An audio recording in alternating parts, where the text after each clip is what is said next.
So what is the pollen allergy? What are the symptoms of pollen allergy? How we can diagnose the pollen allergy and how we can treat it? Spring. Spring is a season of blooming of flowers and is the transition of cold weather to the perfect weather. But ये perfect weather सबके लिए perfect नहीं होता because इस मौसम में बहुत ज़्यादा प्रॉब्लम्स होती हैं पेशेंट्स को जो कि एलर्जिक पेशेंट्स हैं। इस मौसम में सबसे ज़्यादा जो एलर्जी होती है वो होती है पोलन एलर्जी। अस्सलाम वालेकुम, welcome to Medinize because your health matters. I am doctor Razia Akbar, your consultant physician. तो आज हम जो बात करेंगे वो बात करेंगे स्प्रिंग सीजन में पोलन एलर्जीज़ के बारे में। So what is the pollen allergy? What are the symptoms of pollen allergy? How we can diagnose the pollen allergy and how we can treat it? So what are pollens? Pollens basically एक substance होते हैं, powder like substance होते हैं जो seed plants होते हैं, flowers होते हैं, उनसे travel करते हैं through the air और एक जगह से दूसरी जगह जो है वो ट्रैवल कर रहे होते हैं और ये पाउडर सब्सटेंस पूरे एरिया में, पूरे इन्वायरमेंट में, पूरे हवा में फैला हुआ होता है। What is pollen allergy? अब वो हजरात जो बहुत ज़्यादा सेंसिटिव होते हैं towards these substance, towards the pollens, तो इस सीजन्स में वो जब ये पोलन सब्सटेंस इनहेल करते हैं तो उनका जो इम्यून सिस्टम है that triggers.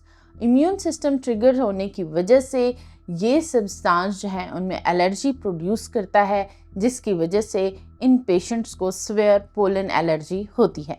What are the symptoms of pollen allergy? अब इस पोलन एलर्जी के ज़रिए से बहुत सारे इंसानों को डिफरेंट किस्म के जो है वो सिम्टम्स होते हैं। मोस्टली पोलन एलर्जी से hay fever and allergic rhinitis होता है। पोलन एलर्जी में मोस्टली बहुत सारे लोगों को दो तरह की अलामात होती हैं। एक होती हैं नेज़ल सिम्टम्स और दूसरे होते हैं ऑक्यूलर सिम्टम्स, यानी नाक और आँखों में इसका बहुत ज़्यादा इफ़ेक्ट होता है। अगर हम नेज़ल एलर्जीज़ की तरफ या नेज़ल सिम्टम्स की तरफ जाएं तो सबसे ज़्यादा आपको स्नीजिंग होगी, बहुत ज़्यादा छींकों का आना, बहुत ज़्यादा रनी नोज़ का होना, एक्सेसिव आपको नेज़ल कंजेशन का होना, नाक का बंद होना, सुर्ख हो जाना, सांस लेने में दुश्वारी का हो जाना। बहुत स्वेयर केसेस में शॉर्टनेस ऑफ ब्रेथ या डिफ़िकल्टी इन ब्रीथिंग होना बहुत ज़्यादा कॉमन है। और वो पेशेंट्स जो ऑलरेडी एस्थमा या दमे के मरीज़ हैं उनकी इस कंडीशन में, इस मौसम में बहुत ज़्यादा स्वेयर कंडीशन हो जाती है और उनका दमा जो है मज़ीद बढ़ जाता है। इसके अलावा ऑक्यूलर सिम्टम्स यानी आँख में होने वाली अलामात में सबसे ज़्यादा आँखों में बहुत ज़्यादा ख़ारिश को हो जाना, एक्सेसिव वाटरिंग यानी बहुत ज़्यादा पानी का आ जाना एंड रेड आई आँखों का सुर्ख हो जाना। सो कैसे पता चले कि ये अलामात हमारी पोलन एलर्जी की वजह से है या किसी वायरल कंडीशन की वजह से हैं? How we can diagnose the pollen allergy? Pollen allergy के लिए दो टाइप के टेस्ट किए जाते हैं। आपको नेज़ल या ओकुलर सिम्टम्स कोई भी हो तो आप फौरी तौर पर अपने मेडिकल कंसल्टेंट्स के पास जा सकते हैं जो कि आपको दो तरह के टेस्ट प्रिस्क्राइब करेंगे। उन टेस्ट में सबसे पहला टेस्ट होता है स्किन प्रिक टेस्ट यानी स्किन स्क्रैच टेस्ट। इस स्किन स्क्रैच टेस्ट में आपकी बॉडी में एक स्पेसिफिक टाइप का एलर्जिक डाला जाता है और उसके 10 से 15 मिनट के बाद आपकी स्किन स्क्रैच करके टेस्ट किया जाता है। अगर तो आपकी स्किन रेडिश हो जाती है या उसमें हल्की सी कोई व्हील मार्क बन जाता है और बहुत ज़्यादा इचिंग होना शुरू हो जाती है, then you are positive for the skin prick test.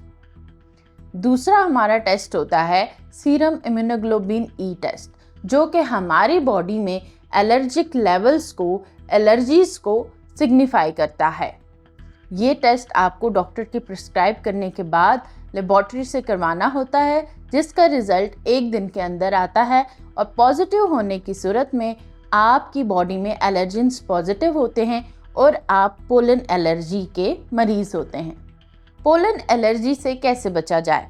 How we can prevent from the pollen allergy?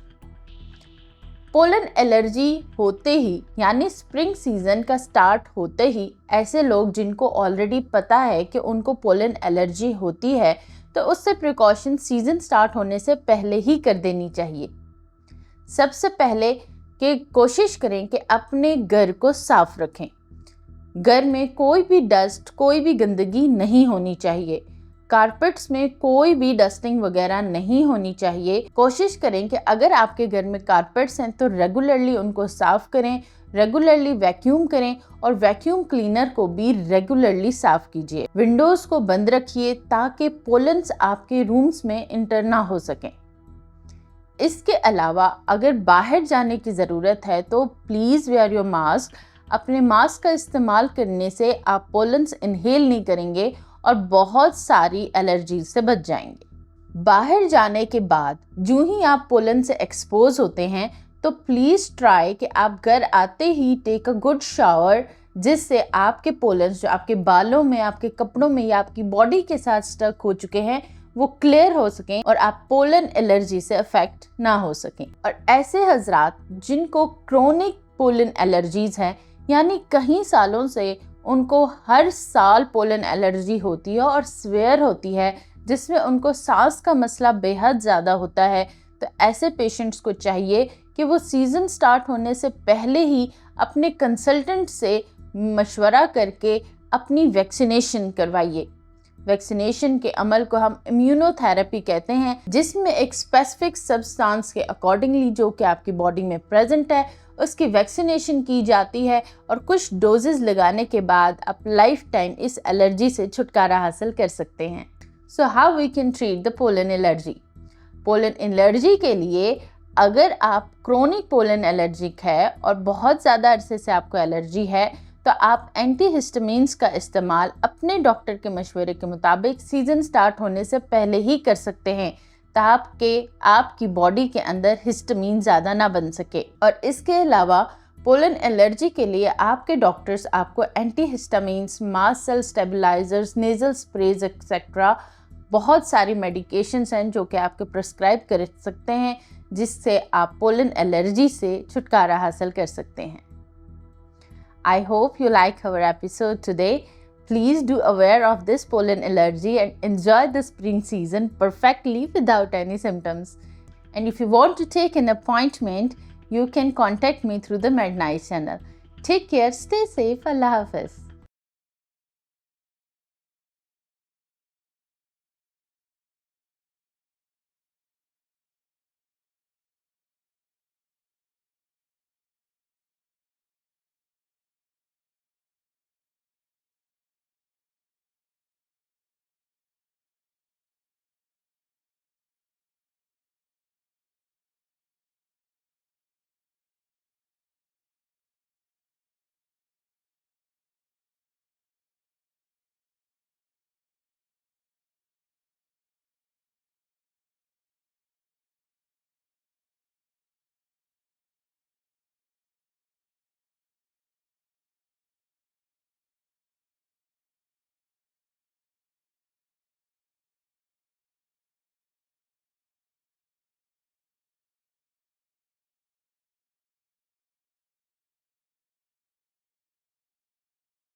So what is the pollen allergy? What are the symptoms of pollen allergy?